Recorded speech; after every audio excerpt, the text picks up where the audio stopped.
omkring tro er det power, som vi mennesker i virkeligheden har. Det ser ud til, at du og jeg og de fleste af os her på jorden er blevet opdraget eller betinget eller har fået den opfattelse, at vi ikke har poweren til at ændre noget sådan her.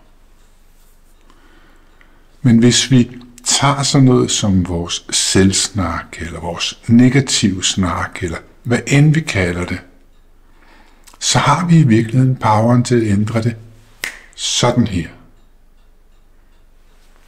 Hvis vi snakker om at hele os selv fra en sygdom eller en skavank eller en lidelse, så har vi alle sammen poweren til at gøre dette.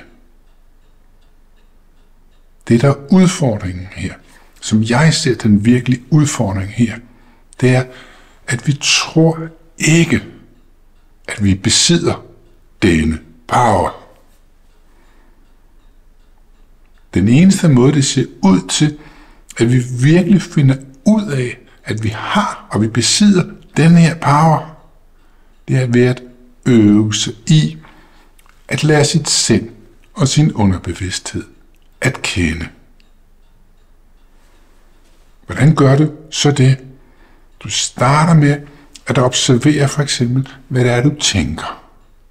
Du starter med at observere, hvad der foregår i dine tanker.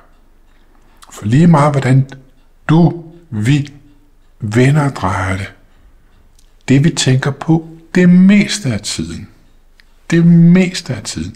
er det, vi kommer til at opleve. Så væsentligt er det, at du begynder at observere, hvad er det, der foregår i dine tanker.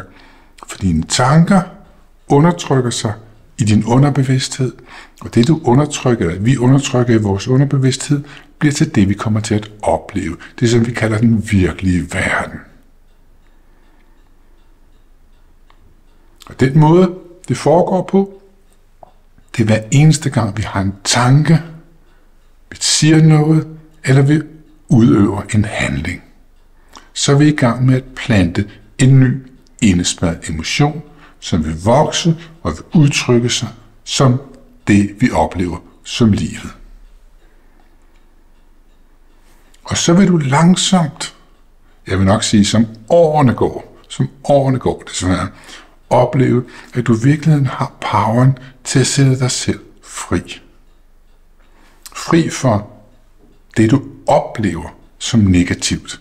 Fri for det, du oplever som at blive såret. Fri for det, du oplever som skyldfølelser. Fri for det, du oplever som sygdom. Fri for det, du oplever som lidelse. Ja, jeg kunne blive ved. Pointen her, det er, at vi mennesker tror ikke, vi har denne power.